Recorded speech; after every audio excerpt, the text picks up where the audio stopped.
حضرت موسیٰ علیہ السلام کی ولادت بسعادت کے بارے میں ذکر کیا۔ حضرت موسیٰ علیہ السلام جلیل القدر انبیاء میں سے ہیں۔ مصر میں آپ کی ولادت ہوئی۔ آپ کا پورا نام حضرت موسیٰ بن عمران علیہ السلام ہے۔ آپ کی ولادت ان حالات میں ہوئی کہ فرعون کی طرف سے پورے مصر کے اندر یہ اعلان تھا کہ بنی اسرائیل کے گھر کوئی بھی بچہ پیدا ہو اس کو قتل کر دیا جائے، لڑکا ہو قتل کر دیا جائے، لڑکی ہو اپنی خدمت کے لیے اسے زندہ رکھا جائے۔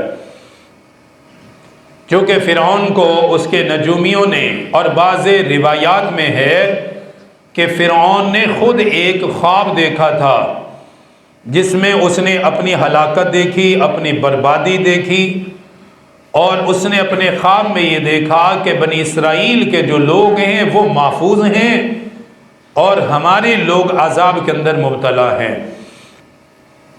اس نے ماہرین سے اس کی تعبیر پوچھی کہ میرے اس خواب کی تعبیر کیا ہے؟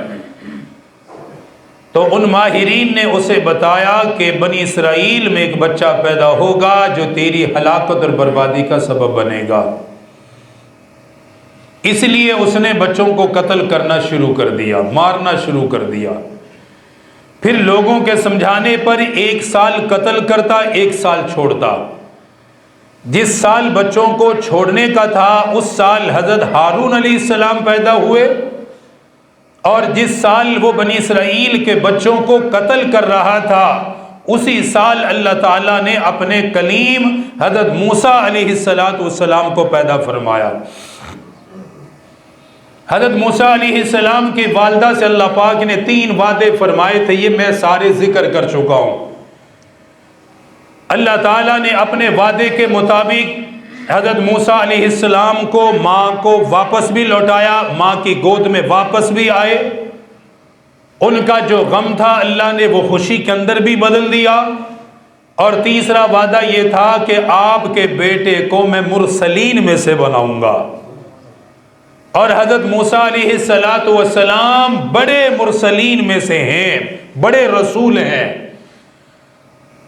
فرعون کی بیوی حضرت آسیہ بنت مزاحم رضی اللہ عنہا جو حضرت موسیٰ علیہ السلام پر ایمان لائی تھی، اسے جب حضرت موسیٰ علیہ السلام سمندر سے ملے تھے تابوت کے اندر تو فرمانے لگے کہ میں اسے اپنا بیٹا بناؤں گی اور یہ میری آنکھوں کی ٹھنڈک بنے گا۔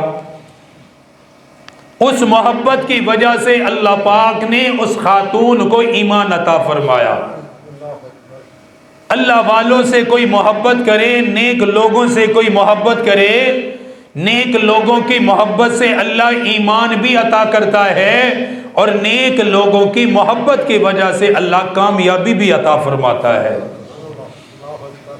کیونکہ اللہ تعالیٰ اپنے نیک بندوں کو پسند کرتا ہے۔ تو جو ان سے محبت کریں اللہ پاک پھر ان سے بھی محبت کرتا ہے۔ دوست کا دوست بھی دوست ہی ہوتا ہے، یہ قانون ہے۔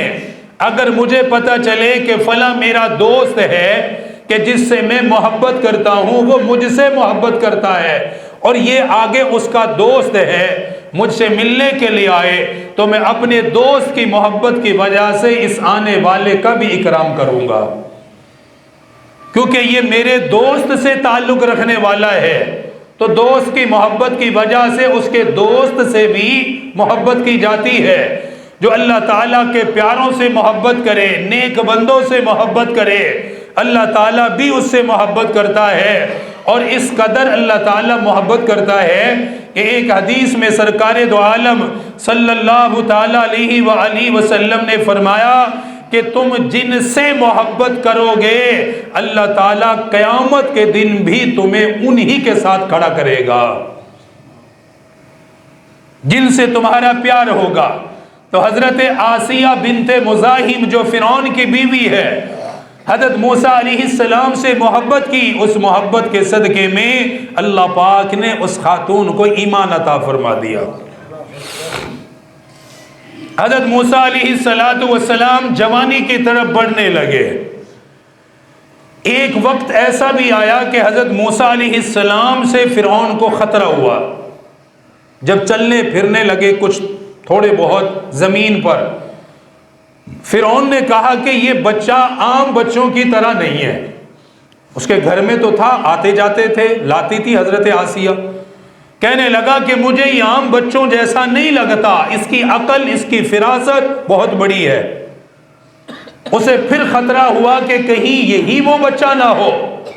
حضرت آسیہ فرمانے لگی کیسے بات کر رہے ہو، معصوم بچہ ہے، کیوں ڈرتے ہو اس سے؟ کہنے لگا دیکھو میں ابھی اس کا امتحان لیتا ہوں، تجھے پتہ چل جائے گا یہ عام بچوں کی طرح نہیں ہے. امتحان کیا ہوا؟ ایک تھال کے اندر، ایک برتن کے اندر اس نے گلاب کے سرخ پھول رکھے، دوسرے میں آگ کے انگارے رکھے. کہنے لگا جو عام بچہ ہوتا ہے وہ انگاروں کی طرف بھاگتا ہے کیونکہ وہ چمک دھمک رہے ہوتے ہیں، بچے کا میلان ادھر ہوتا ہے، اس پھولوں کی طرف نہیں ہوگا. جب اس نے دونوں رکھے، چونکہ وہ قریب قریب تھے، حضرت موسیٰ علیہ السلام کو زمین پہ چھوڑا.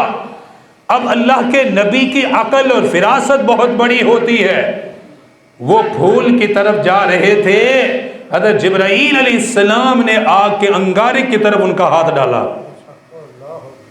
اور وہ انگارہ اٹھا کر انہوں نے اپنے منہ میں رکھا، جس کی وجہ سے حضرت موسیٰ کی زبان میں لکنت آ گئی تھی. یہ حفاظت کی تدابیر تھی، اللہ تعالیٰ حفاظت کرنا چاہ رہا تھا. لیکن انبیاء بچپن سے ہی مشکل حالات سے گزرتے ہیں.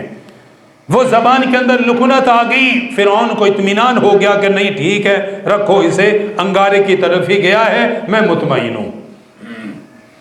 حضرت موسیٰ علیہ السلام جب جوان ہوئے، اللہ پاک نے ان کی جوانی بیان فرمائی.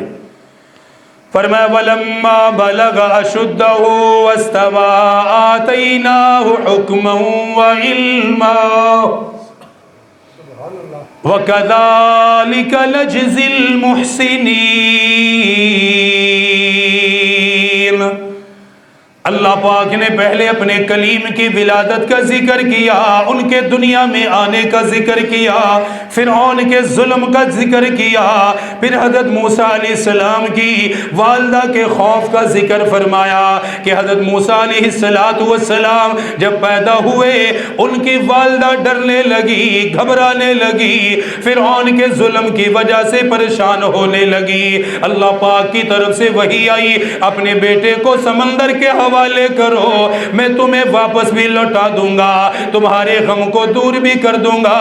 اللہ پاک نے سارا واقعہ ذکر فرمایا. پھر حضرت موسیٰ علیہ السلام اپنی ماں کی گود میں واپس بھی آئے، ان کی والدہ نے انہیں دودھ بھی پلایا. اللہ پاک نے بچپن کا ذکر کیا، بچپن کے ذکر کے بعد فرمایا میرے محبوب اب میرے کلیم کی جوانی کا ذکر بھی کیجئے، ان کے شباب کا ذکر بھی کیجئے. اللہ کا پاک پیغمبر جب جوان ہوا، اللہ کا پاک پیغمبر جب شباب کو پہنچا، فرمایا میں نے اپنے کلیم کو علوم و حکمت عطا فرمائے، نبوت کا علم بھی عطا فرمایا، حکمت اور دانائی بھی انہیں عطا فرمائی. فرمایا وَكَذَلِكَ نَجْزِي الْمُحْسِنِينَ، میں نیکی کرنے والوں کو یوں ہی صلہ عطا کرتا ہو، نیکی کرنے والوں کو یوں ہی بدلہ دیا کرتا ہو.